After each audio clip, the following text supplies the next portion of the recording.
السلام علیکم جی، امید کرتا ہوں آپ سب خیریت سے ہوں گے اور میں خوش آمدید کہتا ہوں لوگوں کو جو میری اس ویڈیو پہ نیو ہیں۔ آپ سے التماس کروں گا اب میرے اس یوٹیوب چینل کو سبسکرائب کریں اور ہماری ٹیم کا ایک حصہ بنیں۔ آئیے آج کے ٹاپک پہ بات کرتے ہیں۔ آج کا جو ٹاپک چوز کیا وہ ہے میل ڈیزیز، جس کو ہم سوزاک اور گلونوریا بھی کہتے ہیں۔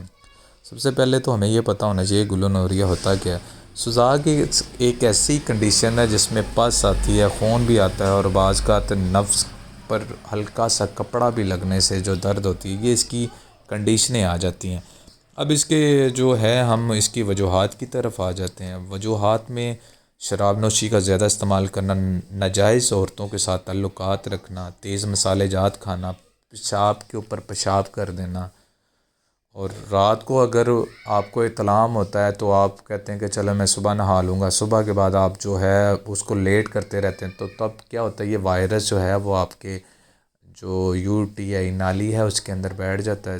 تو اگر ہم بر وقت اس کو صحیح طریقے سے کلیئر نہیں کرتے، پاس آؤٹ یورین کو نہیں کرتے، تو یہ بیماری جو ہے مزید گروتھ کرنا شروع ہو جاتی۔ ایک اس کی یہ بھی ریزن ہے۔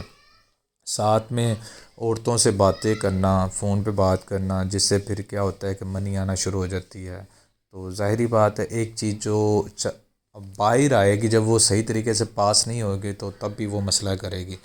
ساتھ میں بعض کا ایسا ہوتا ہے کہ کچھ لوگ جو ہے آج کل جس طرح نوجوان لڑکے ہیں وہ فون پہ بات کرتے ہیں یا اس کے علاوہ کوئی بیڈ ہیبٹس یوز کرتے ہیں، تو جس کی وجہ سے وہ اپنے جذبات کو کنٹرول کرتے ہیں۔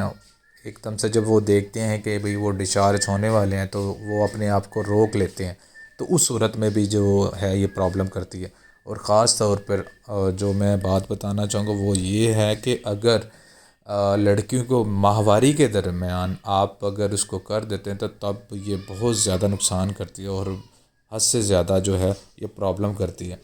اب ہم بات کریں گے کہ اس میں اس کے علامات کیا ہے۔ اس کی علامات میں دیکھا جائے تو اس کی علامات میں یہ آتا ہے کہ سب سے پہلے تو یہ اس میں جلن آتی ہے، نالی میں سوزش آ جاتی ہے، بخار آتی ہے، پیپ آتا ہے، پتلا مادہ نکلنا شروع ہو جاتا ہے، انفیکشن آنا شروع ہو جاتی ہے۔ انفیکشن کے ساتھ جوڑوں میں درد آنا، کمر میں درد آنا شروع ہو جائے گا اور خون آنا شروع ہو جائے گا۔ اور اس کا پھر اس کے جو نقصان ہیں اس میں شہوت کا نہ آنا، ایزوسپرمیا ہونا، جراثیم کا ختم ہو جانا، ڈھیلا پن ہو جانا، قطرے آنا، منی آنا، اور اس کے علاوہ اور بھی بہت سی ہیں۔ اگر ہم اس کا بر وقت صحیح طریقے سے علاج نہیں کرتے تو یہی جو جراثیم ہے کل کو پھر آپ کے جو نفس پہ رنگ بنے گا، رنگ کے بعد جو ہے مزید بگڑتی اس کی ایچ آئی وی کی کنڈیشن میں چلی جاتی ہے۔ تو اب یہ تو میں نے آپ کو اس کی سمٹم بھی بتا دی۔ اب اس کے لیے ہمیں کیا کرنا ہے کہ بازاری جو چیزیں ہیں، فاسٹ فوڈ جو ہے اس کو بند کرنا پڑے گا، بیکری آئٹم کو بند کرنا پڑے گا۔ ساتھ میں آپ پھل کا استعمال کریں اور جو ہے سبزیوں کا استعمال زیادہ کریں، اور کوشش کریں کہ آپ جو ہے اس کا بر وقت علاج کروائیں۔ اب اس کی ہم میڈیسن کے بارے میں آ جاتے ہیں۔ ہومیوپیتھک میں اس کی بہت اچھی میڈیسن ہے، جس میں میڈورینم آ جاتی ہے، تھوجا آ جاتی ہے، پلسیٹیلا، مرکسال، نیٹرم اور کینتھرس، کریازوٹ، اس کے علاوہ اور بھی بہت سی میڈیسن ہیں۔ امید کرتا ہوں آپ کو یہ میری ویڈیو پسند آئی ہوگی، تو آپ اپنے قریبی جو معالج ہے یا قریبی ڈاکٹرس ہیں ان سے رجوع کر سکتے ہیں، نہیں تو اسکرین پر آپ کے پاس میرا نمبر آ رہا ہوگا، آپ مجھ سے بھی رابطہ کر سکتے ہیں۔ امید کرتا ہوں آپ کو یہ میری ویڈیو پسند آئی ہوگی، اس کو لائک اور شیئر لازمی کیجیے گا۔ السلام علیکم، ڈاکٹر خرم فرام لاہور۔